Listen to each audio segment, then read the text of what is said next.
Hi, I'm Carrie Barnett. I'm presenting a case from of one of my patients seen in the home health practice that I am doing a clinical with. Seeing that we see patients in their home because of inability to go to a physician's office or burden to the family or physical immobility, we see them in their home. And seeing such, we see them every 4 weeks, depending on what they need, every 4 weeks, every 2 weeks, every 8 weeks, and we might not see them for a current acute complaint, but the management of several chronic diseases. So the active management of several chronic diseases. So this is a 71-year-old female who presents to the home health visit for the active management of several chronic diseases, including basal cell carcinoma, left distal tibial fracture,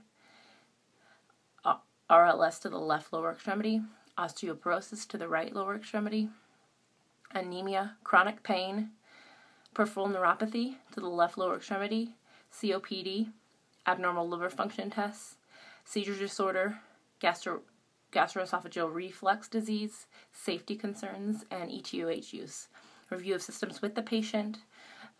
With her basal cell carcinoma, she has a dermatology consult, has not followed up for treatment of that. With her left distal tibia fracture, she does have an ortho consult with a cast intact. They did not do surgery on, and she currently has pain. RLS to the left lower extremity. She states that it's worse. It's not managed well with the current time regimen of her medications. Osteoporosis to her right lower extremity. She complains of the 6 out of 10 pain, and that she attempts to manage her pain with weight shifting within her wheelchair. Anemia. She denies any kind of fatigue. Chronic pain to the right lower extremities, as stated above. 6 out of 10 pain. She attempts to manage her pain by shifting her weight and through the use of narcotics. Peripheral neuropathy. She says it's painful and that she's currently using Neurontin to manage her pain. COPD. She denies shortness of breath, any chest pain. Celiac disease. She denies diarrhea. She says that she manages it with her diet. Abnormal liver function test. Patient has no concerns. Patient has no abdominal pain. Seizure disorder. She denies any seizures. Gastroesophageal reflux. She denies any symptoms. She says that she also manages this with her diet. Safety. Patient states that she has run into a couple things using her electric wheelchair, but yet refuses to stop using the wheelchair. ETOH, per the staff at her assisted living, states that they observe heavy drinking, and the patient states that she drinks only 1 to 2 drinks and 1 to 2 shots per week. Assessment of this patient. Vital signs include a respiratory rate of 18, heart rate of 82, SpO2 on room air is 75%, and a blood pressure was not taken. General survey is patient is in a wheelchair for mobility with obvious spasms to the bilateral lower extremities. ENT, no conjunctival injection, neuro, alert and oriented ×3 with a recall 3 out of 3. Cardiovascularly, she had a regular rate and rhythm, no dizziness, no chest pain. Dorsal PDLs was to the bilateral lower extremities was 1+, no edema. Respiratory, there was crackles throughout with the right lung feels wheezing was observed or auscultated. Abdominally, she had bowel sounds ×4, no hepatosplenomegaly. Musculoskeletal, she is non-weight bearing to the right lower extremity with visible spasms to the bilateral lower extremity. She's non-weight bearing to the left lower extremity related to the fracture. Recommendations that we made toward this patient with the basal cell carcinoma. Patient was to follow up with dermatology to schedule surgery for removal of the carcinomas. We followed up with the facility to make sure that the surgery was scheduled. To her left distal tibia fracture, she's going to follow up with ortho in 4 weeks, and the cast is to remain in place for 2 to 5 more weeks per ortho. We're going to continue our pain regimen with Vicodin. Right lower extremity, left lower extremity RLS. We're changing her requip schedule for better coverage of symptoms. So we changed it from 11-7 7 and 11 to 3, 7, 3, and 7. Osteoporosis to the right lower extremity. She's going to continue to use Norco, Q4 hours PRN for pain. Anemia, no current treatment regimen. We have taken her CBC in the recent months, which is currently stable. Chronic pain, we're going to continue Neurontin, Requip, and Norco for pain management, and encourage the continued use of changing position within her wheelchair to help with managing of pain. We're currently uncomfortable with increasing pain medication related to her alcohol abuse, which we've discussed in the past. If pain becomes intolerable, we refer to a pain specialist. For her peripheral neuropathy, as stated above, we'll continue her Neuron, Requip, and Norco for pain management.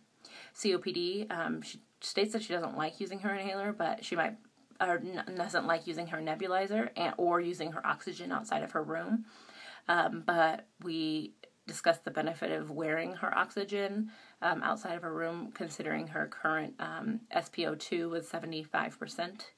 And we encourage the use of a nebulizer. She does have the nebulizer packaging in her room, and we added a daily nebulizer midday to help with the wheezing and the hypoxia.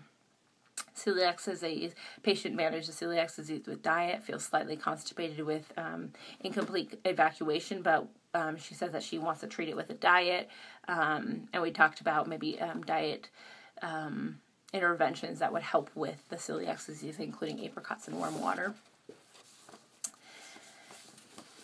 My evidence-based article that I found was by Silber, Reinberg, Allen, Butchfer, Early, and Henning et al. In 2004, reviewed and collaborated an algorithm to help clinicians manage restless leg syndrome. And they divided it into 3 different components, one being intermittent RLS, the other being daily RLS, and then the third one being refractory RLS, and our patient had refractory RLS. I chose this article specifically because it was basically saying everything that we've done for this patient is according to evidence-based practice. If the patient had refractory RLS, they discussed augmenting the current medication, which might be gabapentin, or changing the gabapentin to Requip or another dopamine agonist, but she is on gabapentin and on Requip, and then adding a second agent to the treatment. So she's on both those, and they mentioned an opioid, which she's currently on Vicodin. They also noted that you could refer this patient to an RLS specialist to help with symptom management or changing the dosing schedule to help with better symptom coverage, which we've done. So I just thought that was interesting that we're doing exactly as this article discussed in their algorithm or guidelines for restless leg syndrome management.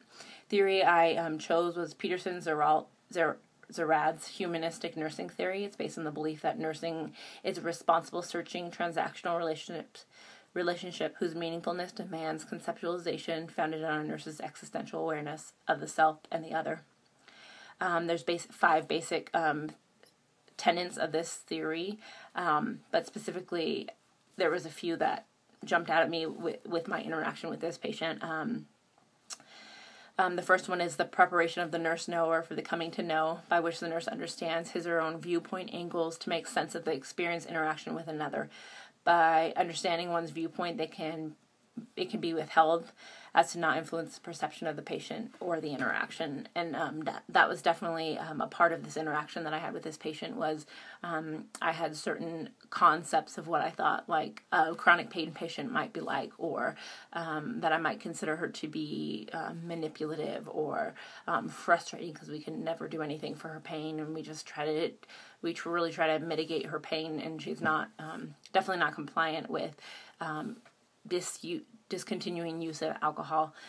So I just thought that was interesting. Their theory is based on like how we can know ourselves, then that we can know our patients without these preconceived ideas. So thank you for listening.